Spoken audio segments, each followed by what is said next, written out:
absolutely delighted to have Patrick Brennan here with us today. He's the founder and portfolio manager of Brennan Asset Management, which utilizes a concentrated value investing strategy. Brennan Asset Management manages separate accounts and is the sub-advisor for the Ocean Cross Capital Partners Fund. Prior to founding Brennan Asset Management, Patrick Brennan managed portfolios and led research efforts at two value investing firms in California, Hutchinson Capital Management and RBO and Company. He previously worked at Mark Boyer and Company, where he led the firm's research team and helped to manage $800 million of assets across individual portfolios, institutional accounts, and a mutual fund. He also worked for 6 years in investment banking and equity research with Deutsche Bank, CIBC World Markets, and William Blair and Company. He graduated from the University of Notre Dame with a bachelor's in economics. Thank you for joining us today, Patrick. Great. Thanks a lot for your time. I'm real honored to be here. I think the format is I'm going to give a real brief introduction to the firm and then just maybe a high level touch on a couple ideas, and then I'll answer whatever questions come about. So, this is my firm, as you kind of heard from the beginning. I think what you'll see sort of in the ideas I touch on, my investment banking experience has sort of covered financial services, media, telecom, and then I moved over to the buy side. These were sort of two areas I gravitated towards a little bit. We're real concentrated, the top 10 names are 90% of the portfolio. So, we'll do separate accounts, and I sub-advise for the Ocean Cross, as was mentioned. And then for certain occasions, I will do a single stock SPD if it's a super concentrated position. I can't go over limits for existing advisory. So I'll let you can kind of read these items. I think I try to go for some areas that are, there is at least some documented inefficiency. I think the spin-off thrifts those aren't as common in the US, but sort of those specialty financial type investing, probably see a theme with one of the ones we're going to talk about. Done a lot with the Liberty complex over time and with other owner operators. And, we're trying to get, sort of 15-20% IRRs. So, just a couple of quick observations.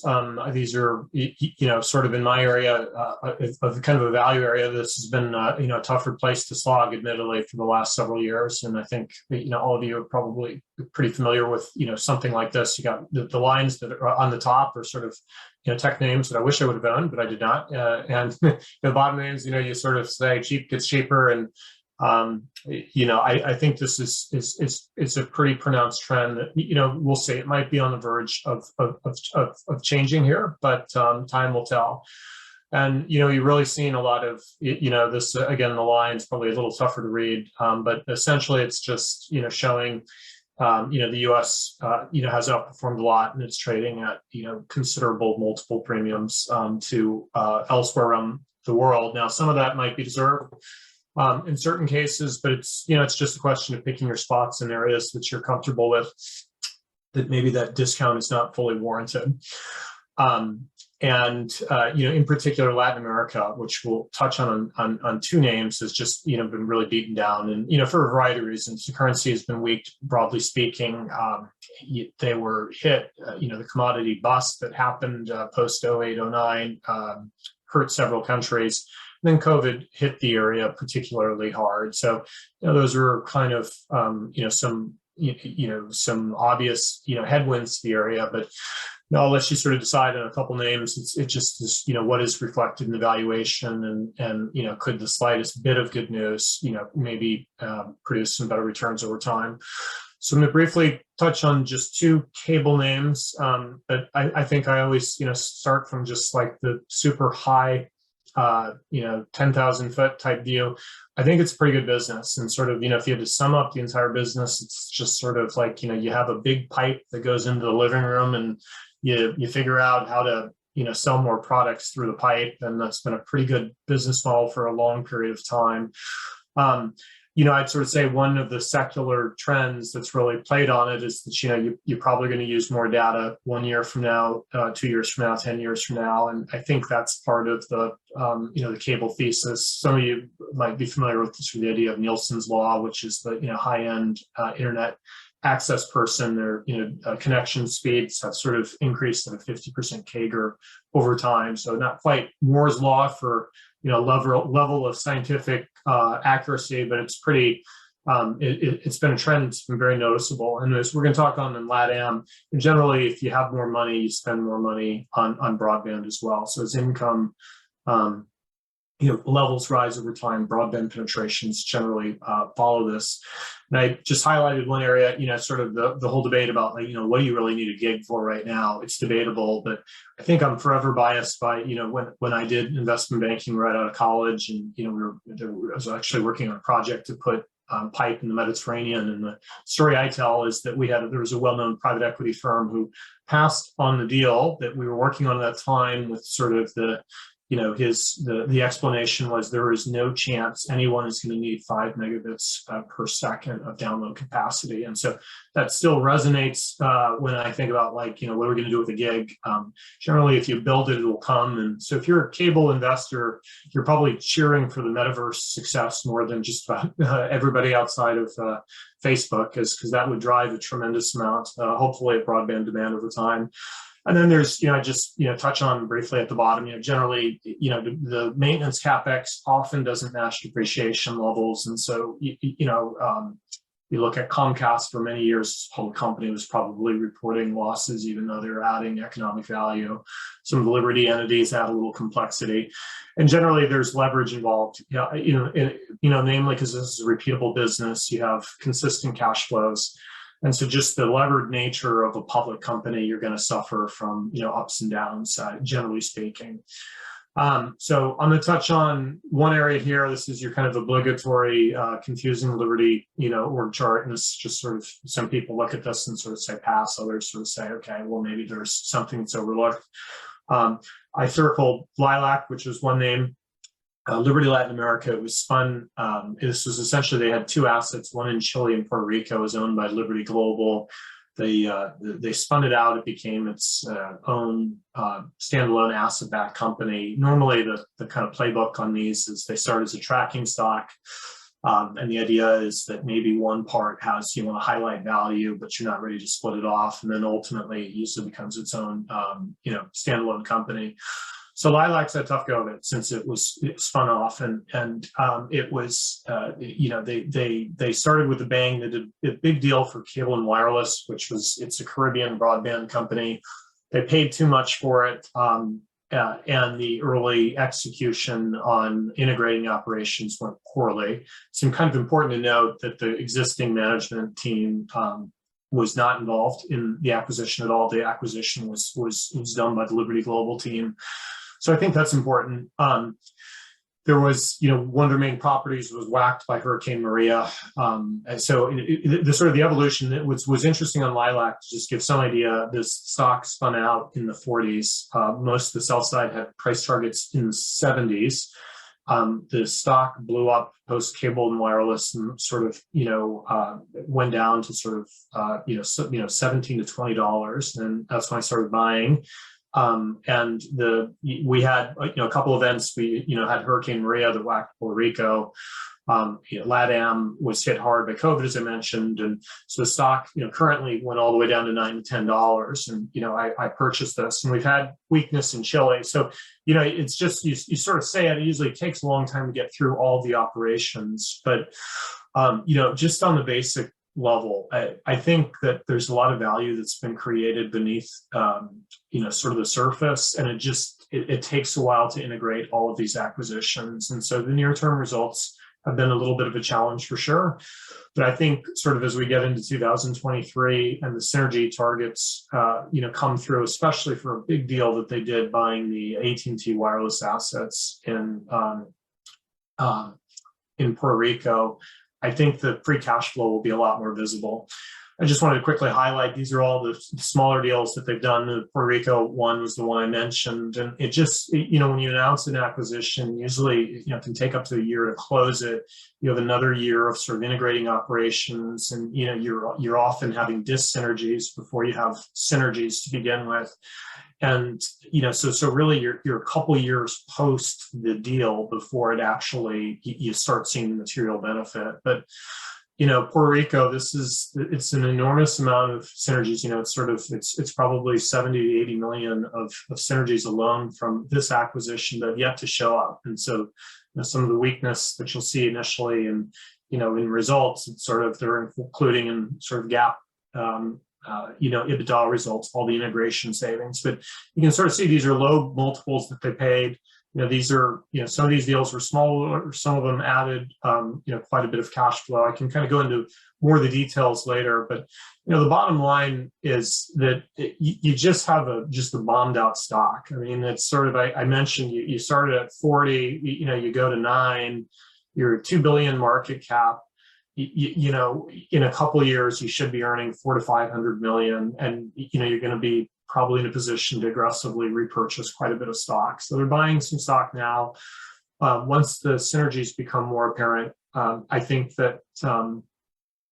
a lot more people will show some interest in here. And I sort of, again, just to zoom out to sort of, 40,000 feet, I make the observation that, sometimes when you're a value investor in some of these overseas markets, you are a little bit of a victim of capital flows to a certain degree. I mean, if money is flowing out of emerging markets in general, it feels like, can feel at times that everyone is, beating up on your stock and crushing, your stock. And, it's a lot of money. It's they're selling stuff across the board. And you kind of get some situations where you sort of say these are nonsensical valuations. And, there's a history of, I list some of them here, but,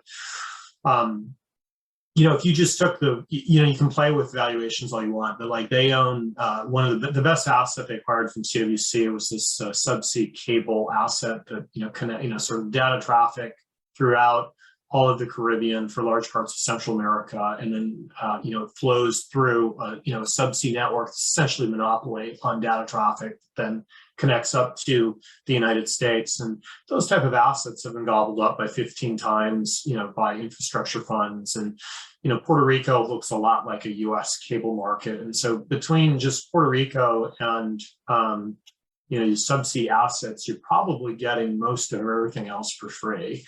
And in the case of Lilac, given Liberty kind of DNA, I think ultimately they're going to end up repurchasing, a good chunk of the company, and there's likely more M&A in the future. But obviously, this is the type of name that you have to have a longer term horizon on. But when you're sort of saying I'm trading at 4 or 5 times the free cash flow a couple of years out, and I can take a longer term view on this.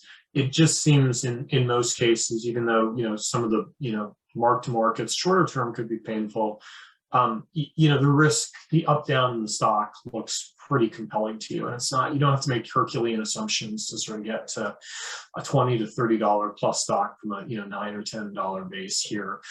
So keeping in sort of LATAM, I'll just sort of touch on another one. If Lilac, you sort of say, well, geez, well, maybe it's cheap because we're in a rising interest rate period and they've got debt, and, Lilac is levered at just under 4.5 times.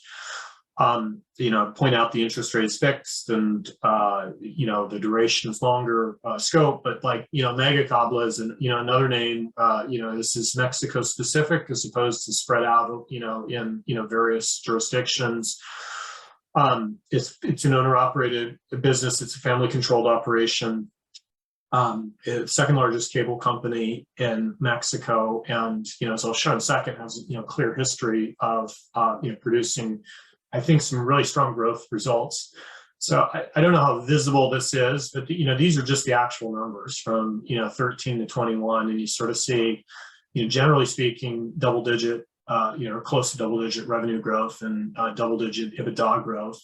The family, as a lot of family-controlled business in Mexico, they kind of have an aversion to debt. And I spent a good bit of time with both the Mega Cabla and the Lilac CFO, and certainly if Lilac CFO was running this business, it would look substantially different from a capital structure point of view. You're at like 0.4 times.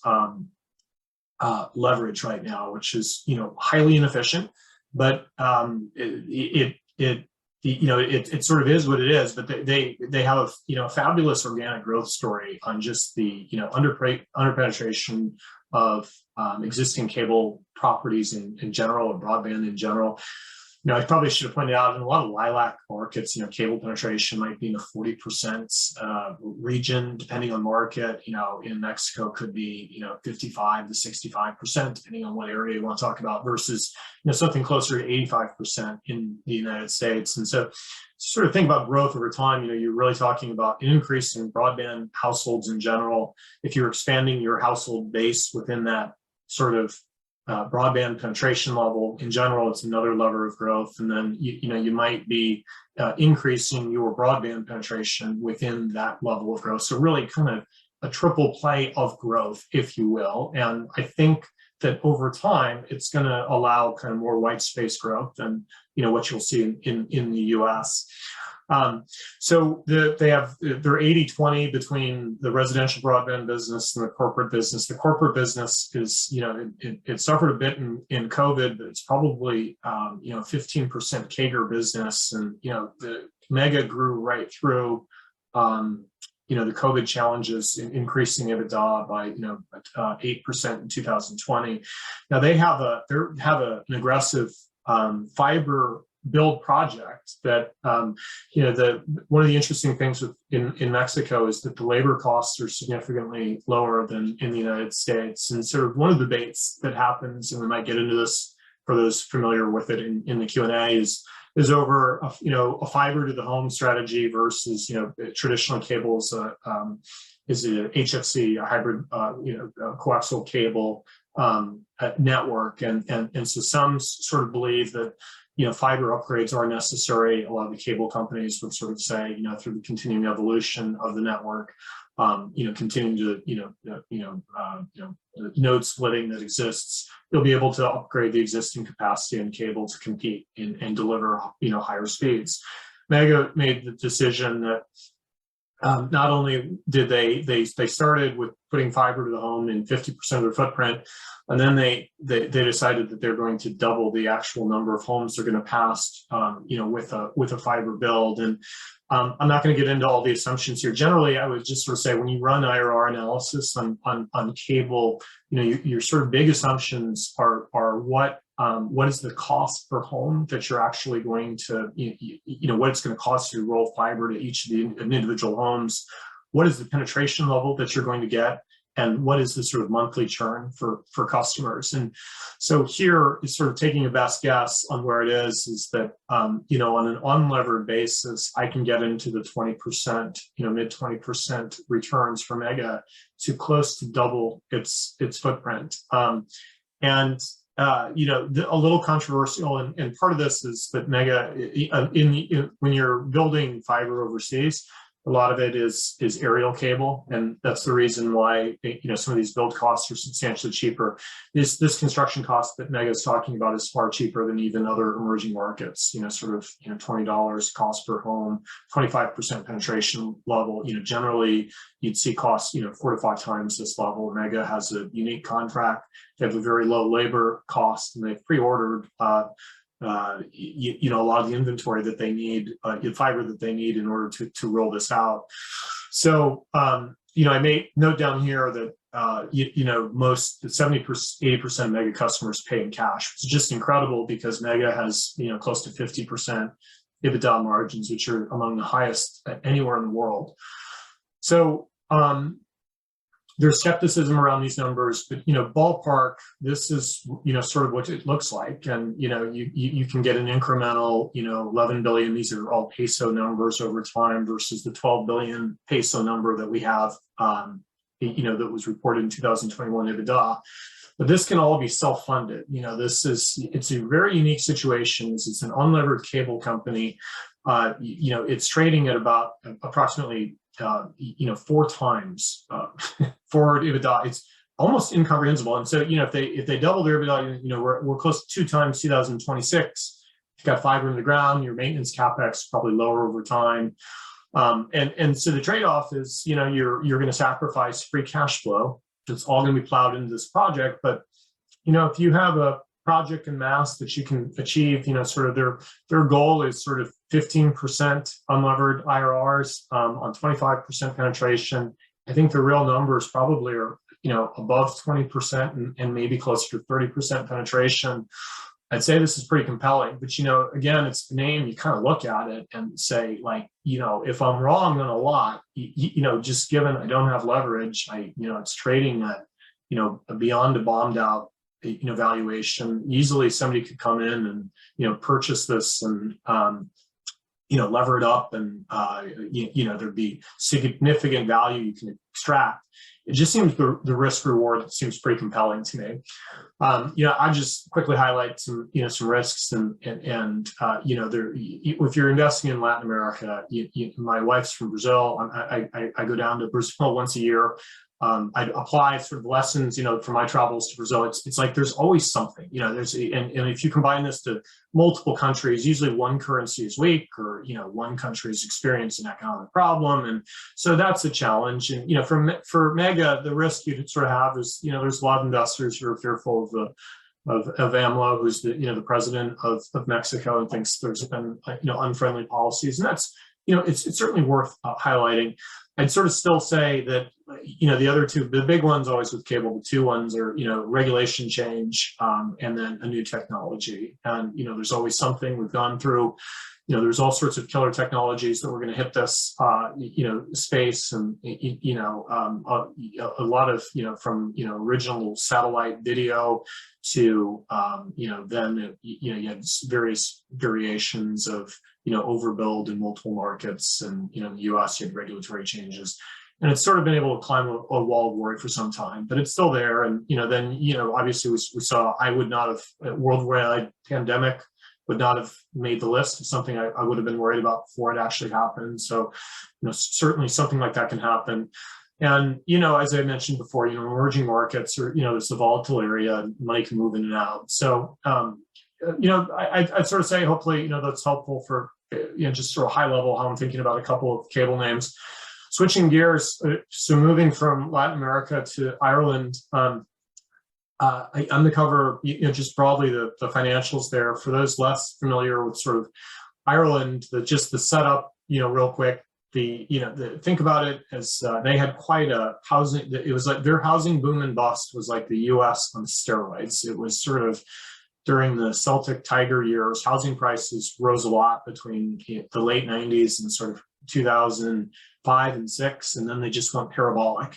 And the banks went crazy with, poor credit, lending at 100% LTV.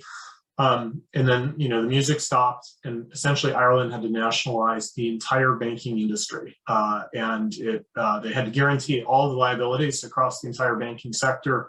They had to take over the home builders. And as a result, there was minimal home builds for the next 10 years. I'll touch on here in a second. And I mentioned all the shutdowns that happened, and a couple banks who most recently left. Here's a graphical representation of the housing prices. You're down 50 to 60% from peak to trough. But interestingly, what happened in Ireland was beginning sort of in the mid-decade, you had a lot of tech companies that started moving to Ireland, and you had an economy that started rebounding a lot, and the housing crisis and houses weren't built, as I'll touch on here in a second. Also, what's interesting is, in the spirit of always, not always, but often fighting the last war, the regulators, this is a really traumatic event for the entire country, as you can imagine. And, the vitriol towards bankers, the banking industry in general is significant. But, there's a couple of things that were instituted that create, the seeds of the next housing crisis were sowed in response to trying to prevent, something from what happened in the past. And one of the things that I mentioned on this slide is in Ireland, with few exceptions, you can't borrow more than 3.5 times your income for a home, which is sort of, you think about this, in a red hot housing market, housing prices are up 15% year on year in Ireland. You're going to surpass 2007 levels likely sometime this year. And you might sort of say, well, we have that in the US, but we have some shortage issues in the US. This is a real shortage issue. And this is probably tough to follow everything, but essentially the gist is just to keep up with existing demand, Ireland's going to have to produce 30 to 40,000 housing units for a long time. And they have a deep hole because, as I mentioned, there was minimal house building that existed for the past decade. There was just massive deleveraging that happened for 10 or 12 years. And in addition, the demographics in Ireland are far more favorable than the rest of Europe. You know, have among the highest, population growths in all of Europe, and you've had net migration of Irish folks back to the country. And so the net is you just have this, monumental housing shortage. You know, the housing stock in Ireland is 2 million units. There's essentially 300,000 rentals in Ireland, but only about 30,000 of those are actually available, and so because of that, you just have this incredible shortage. I was actually over there roughly a month ago, and there's two public home builders, Glenveagh and Kieran Homes. I was walking through a couple of their new developments, and just anecdotally to give some idea of the housing demand shortage. They had home builders release developments in a small number of units at a time. There was something like 70 units released and 2,000 plus applications. They have trouble even processing how many are who's going to get the first dib on those. So this could take a decade to complete. And so the other thing that's important to understand is just risk weightings. Now, for those less familiar with financials, the idea of risk weighting is like, if you think about it in US terms, if I have $1 of treasuries as an asset, that has a different risk profile than sort of a $1 of undeveloped commercial real estate, and therefore you have to set varying amounts of capital against each of them. Well, in Ireland, the risk weightings for a mortgage are, as you can sort of see, 2 to 3 times the risk weightings of other countries in Europe.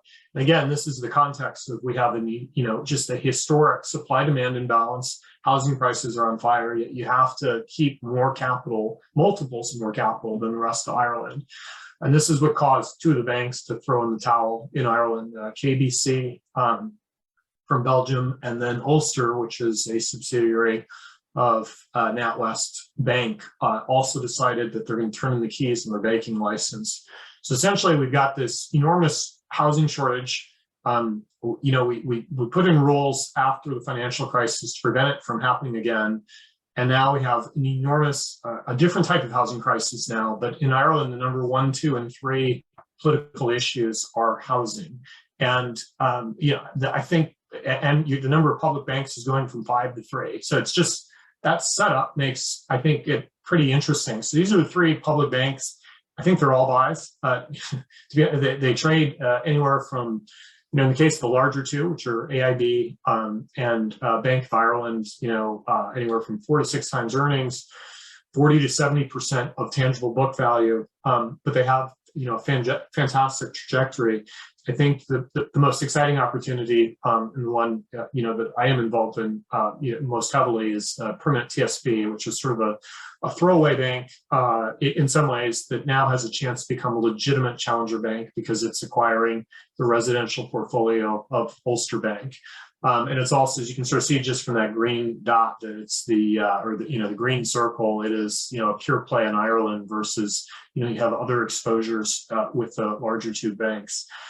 Not going to go through everything with Ulster. The one thing I will just highlight is, as I mentioned, the banks were nationalized. So the other big opportunity is that the government is selling off its stakes in the banks. They're going to finish selling Bank of Ireland probably sometime this year. They've started selling AIB. As a result of the Ulster deal, the ownership in Permanent TSB drops from 75 to 62.5%. I think it's just a matter of time before that holding is ultimately sold. And the finance minister of Ireland in January went before their Congress and said that the government wants to fully sell out of all banks and return them completely to private ownership. And I'd sort of, it's probably some can appreciate from trades in different parts of the world. If the government is selling their interest in banks, generally it makes some sense to be on the other side. And we've seen this, I think, many times in Asia. In the US, you saw it, somewhat, post financial crisis, bombed out sector. There's TARP warrants, certainly AIG, Citigroup, some of the other banks that, had, TARP exposure, it was pretty big. There's very interesting buying opportunities on the other side. And, residential trust company with the S&L crisis in the late 80s, going back a little further. These are, it's attractive time to purchase assets. So really the key to the permanent TSB is that the deal is going to increase their existing loan portfolio by 40 to 50%. And we estimate only about 15% increase in their expense base. And it's not a traditional deal because they're essentially just acquiring the loan files. They're not acquiring, the underlying systems, and the deposits. And so the integration risk is substantially smaller. And I think it's ultimately sort of 100 million euro accretive, and this is a 700 million euro stock. So just, some idea on what this is. And the average LTV on the mortgages, these are all performing assets that they're acquiring, are 70%, again, in a red hot housing market.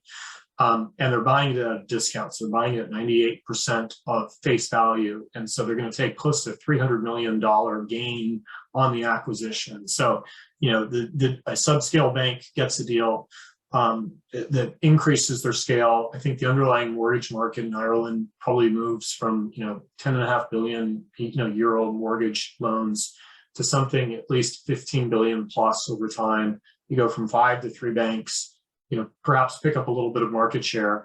And there's a big upside on just however you want to sort of frame it. And a current valuation of 40% of tangible book value, high CET1, so in English, like big capital relative to assets.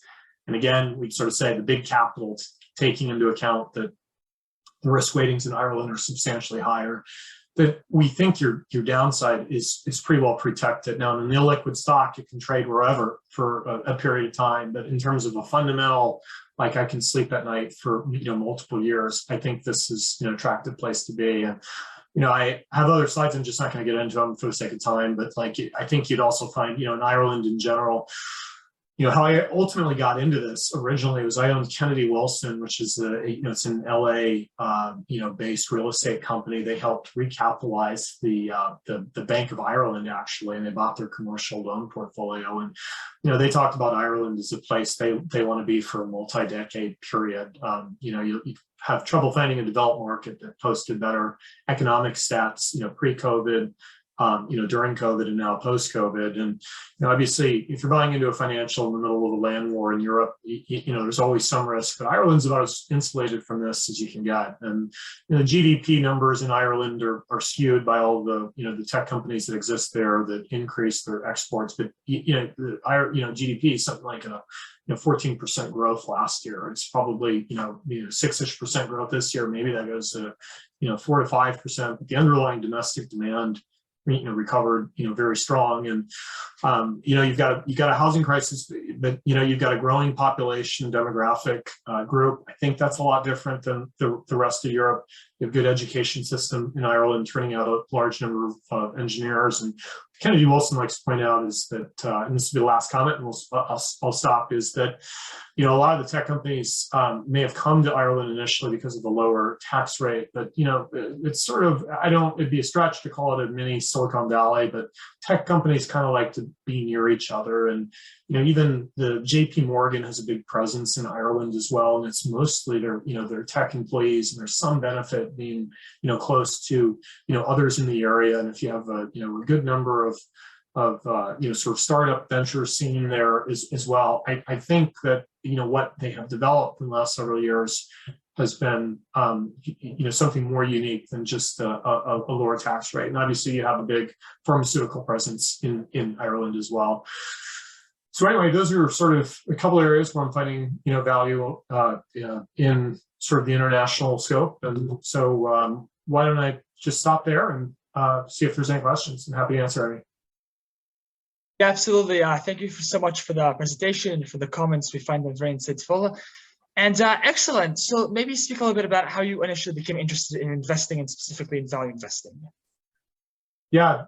So I grew up in Omaha, Nebraska. So I was just back there for the Woodstock of capitalism. I've gone for a long time. So I'd like to think the value investing roots run deep. My dad was, he was a lawyer. He was sort of from all the people I meet all the time, I think he was a lawyer who didn't particularly love being a lawyer, but he really was into investing. And so I think that from, it was sort of a hobby, a passion for him. And I think that's, sort of where I developed it from. So interestingly, one, sort of joke, I suppose, in some ways in Omaha that, I asked, whenever I go back, oh, when did you first, come to a Berkshire meeting, or when did you buy your first Berkshire shares? And dating myself slightly, I always say, well, 2000, 2001, in that time frame. And they're like, wow, that's, fantastic. And by Omaha standards, usually when I run into people from back home, they're like, what the heck were you thinking? Why it took you that long? You missed, it was just like, you just missed it. It's just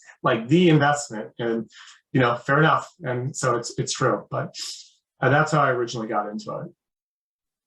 Yeah, absolutely. I also went to the meeting actually in Omaha. I thought it was a really great meeting. Maybe share with us some of your key takeaways from that meeting. Yeah, I think that I think for me it's just that maybe the value of just sticking to what you know best. I think resonated a lot with me. That it's just sort of this extreme period of inactivity. There's nothing to do, and then all of a sudden, they were able to deploy huge amounts of capital in sort of a short period of time, and I think that was I think super insightful, and I think also just the humility that I'm amazed that they still show, and the question about I would have the same feeling in general about market timing. They don't do it, but they seem to have been on the right side several times. But I also was investing in that 08, 09 period. And I do remember, everyone talks about the sweetheart deal that, Warren got with GE and Goldman Sachs. And, you could have had an even better deal had you waited a couple, months, but it felt so awful at that time. There are very few people who are doubling down, but, he doesn't beat himself up on that. And he just, can kind of, just that mental focus to sort of say, I'm, comfortable with who I am, and from some of the books, et cetera, his inner scorecard, and, when things are not, the outside world is not being as hospitable to him, he was able to keep, his focus. And so that's one. And then just, at a more practical level, I mean, if we can all have that type of sense of humor when we're that age, or, it always amuses me, people who criticize, Warren Buffett. I mean, there's certain people in the world you want to be sort of very careful ever throwing a rock at. And I think those two are right at the sort of top of that list. So. Yeah, absolutely. And you spoke a little bit before about looking at for spinoffs, for thrift conversions. Speak a little bit about your process for finding those. And also there's a question if you look at busted SPACs. Yeah.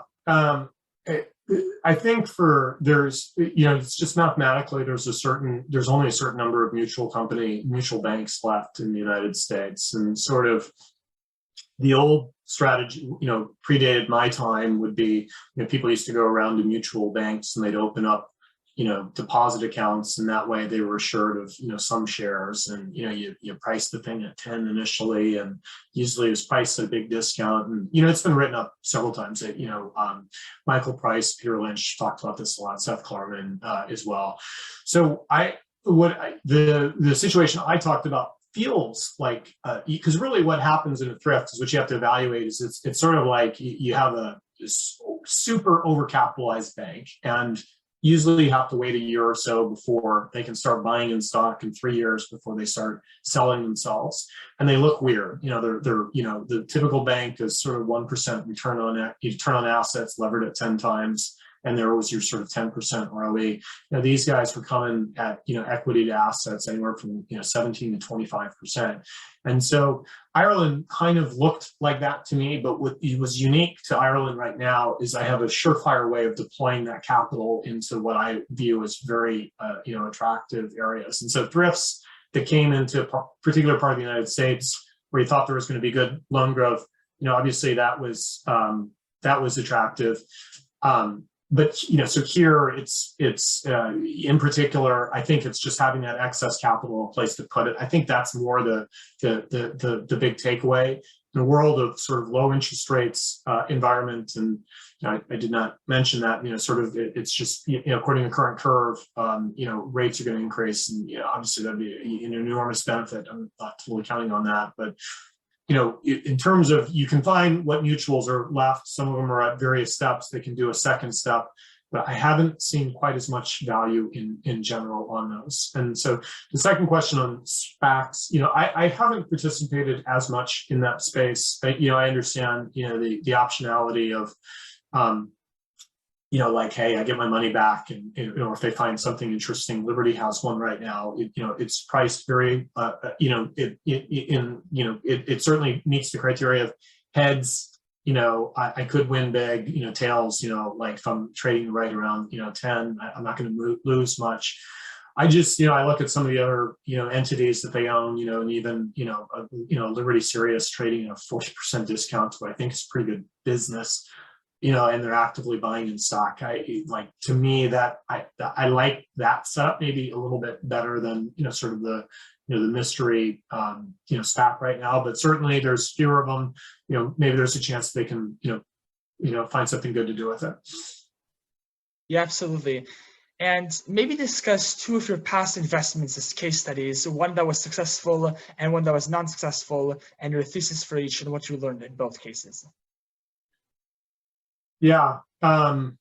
Well, let's see. I think that I think Markel would be an example of generally a success over time. I would say that I followed the company for like 9 years and just didn't do anything with it. And they did an acquisition in sort of the 2013-14 time period. And so just for a brief period of time, because of, they were using stock for a purchase, there was a big sell-off, and you could purchase, what I thought was a, well-run insurance company with a compounding element at right around, book value. And so I'd sort of say that, the takeaway, over time was, if you're patient, if you're, looking around for names, you can do a lot of, you can do a lot of stuff, a lot of work, and not actually do anything. And then, in the spirit of investing, knowledge is cumulative.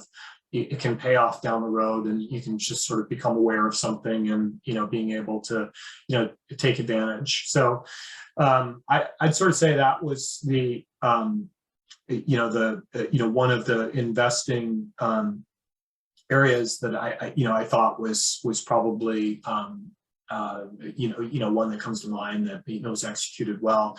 On the mistake side, I'll give two, real quick, and it just sort of, it just like the painful one is like, there's usually two types of investors: those who have experienced a zero and those who will experience a zero at some point in time. And so it's always a truly humbling, part of investing. And mine was a company called Sea Containers, and it was a conglomerate, and they owned, they owned part of a business, GE Capital financing, container freight. They owned, railroad, and it was one of these that had a sum of the parts. And then it was just sort of like, they came up snake eyes on a lot of things. There was a terrorist event on a train in Europe and hurt their train business.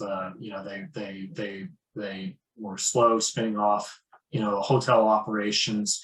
And, the debt got the better of them. And so as painful as that was, mathematically, the ones that hurt you the most are, sort of the thumb sucking ones, or the sins of omission. It's sort of an interesting dynamic, because clients will fire you for, having the zero experience, and that's very visible. If you tell a story about like, well, I looked at a stock at X and it went to Y and you didn't buy it. Well, that is, they're like, oh, okay, I understand it. But so mine in that was Blackstone, which I ultimately ended up buying. But I looked at Blackstone post was, kind of, considered one of the ringing of the, top of the bubble in 06, I believe, when it went public, blew up in, post financial crisis. Looked at it around $4 or $5 a share in, right around post the global financial crisis. I was convinced they were diluting me, giving, some stock to employees, and they kind of were, but, that powerful secular trend of money moving to alternatives was powerful. And so something that I passed on at 5, I ended up, buying at, 30 and 50. And, I think it still has a good run left in it. So it's funny, you think back on, the sea containers, it hurt me at the time. It was a painful experience, but I passed on something that, could have, been up, from, 5 to 150 at one point. So you just don't need many of those to, generate just, enormous returns. So that, so those are, 2 experiences, and, the lessons in them are sort of varied, but it's just, on the downside, it's just, I think if, don't get caught up like, if it's at 450, it could go to 4. I could scoop it up then, or I don't know totally what was all going through my head at the time, but I was smart enough to see you can't get upset on, I can't get upset on missing some big technology trend that I'm not going to understand, that there's people far more qualified. But when there's stuff in your sandbox and you see something, you think it's attractive, it's better probably to, buy a little bit of it, rather than, get too cute on price, or, if you're just sort of saying, well, the general trend is upward and you get caught up in an minutiae of some sort is a mistake. Yeah, absolutely. I think that makes a lot of sense. And speak a little bit about what role screeners play in your investment research process, whether they be quantitative screeners or keyword screeners. I'll run screens generally. I have had less success with those, frankly, over time, and a lot of times I'm trying to I'd like to think, some of the ones I presented would, I suppose, the Irish banks would screen as, fundamentally cheap in some ways. So you could say you could have picked up some of those. Cable companies are awful for screeners. Liberty companies generally are really weird looking for screeners. So I'm probably looking for stuff that it's a little harder to get on that first level basis. Certain aspects for, screening of, you're probably best off looking for, good return on capital businesses at, lower prices. It's just, those are, the market's efficient enough that those are sort of harder to be able to grab. And I've probably had more success with just either, research on the name, and I come across somebody else who, I wasn't looking for the Irish banks, and then, I own Kennedy Wilson, and just sort of, part of that diligence process is what ultimately brought me there.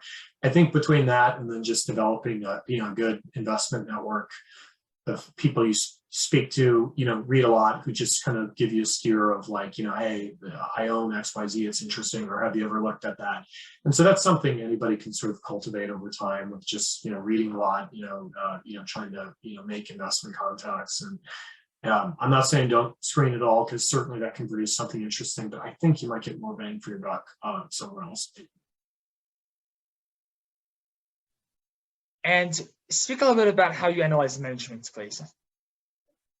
Yeah, ideally you'd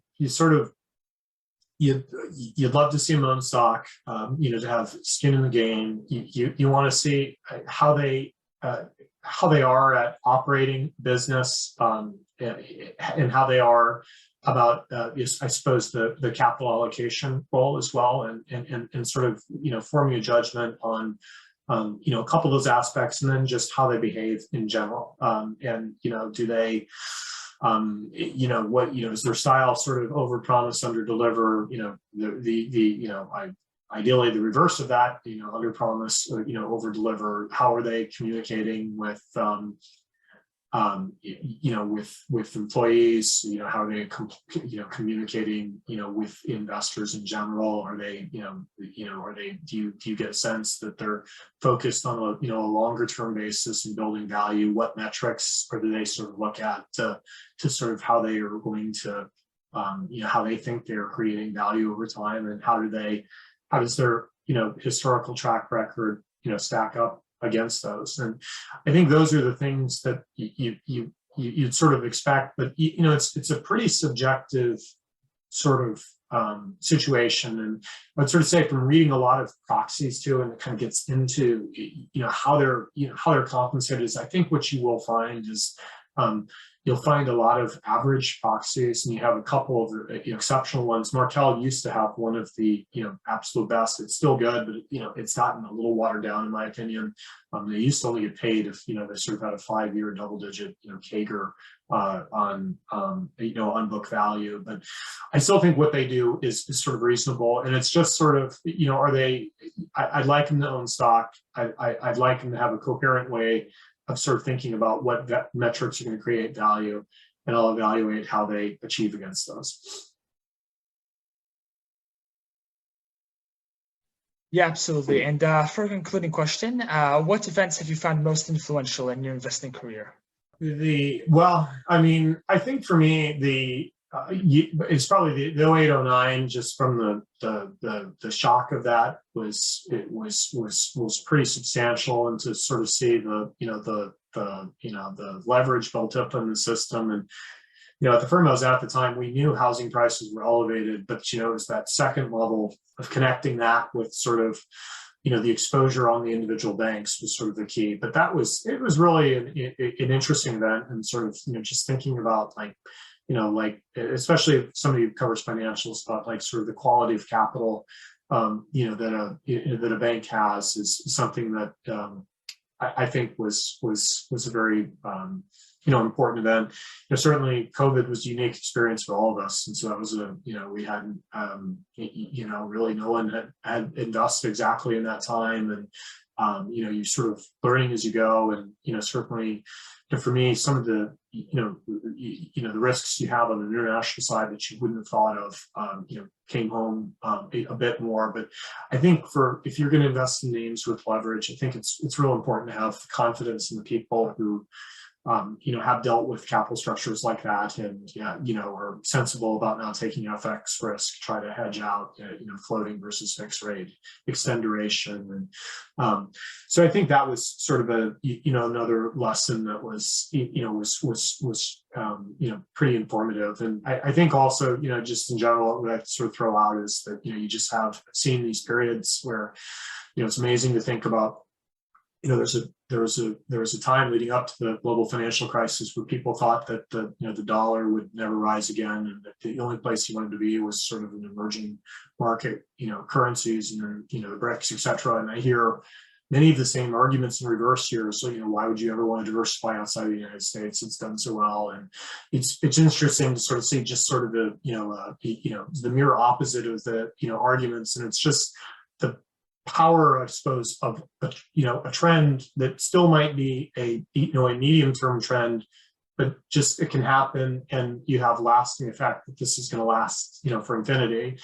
And in the same spirit, if all you did was buy European financials, which luckily that was not what I focused on for a full decade, it would be a real tough place to be. I mean, it's just like rates will never rise again, and that's still a bit of the mentality you have. And so if there is a shift that we might have now, I mean, it's pretty substantial what that can look like. So I think just the trend, sometimes you have things that they can totally reverse within a period of 20 years. But when you're going through one end, it looks like it's always going to go up, and then another time it's always going to go down. And being able to try to sort of say, well, something may not last forever. It's a challenge. None of us know for sure exactly how long that extends, but it is something I've sort of noticed over time. Yeah, absolutely. Thank you so much. This is really great. Terrific session. Really appreciate you taking the time out of your busy schedule. And yeah, thanks. Great. Thank you for your time. I appreciate it. Have a great day. Okay. Thank you. You too. Bye-bye.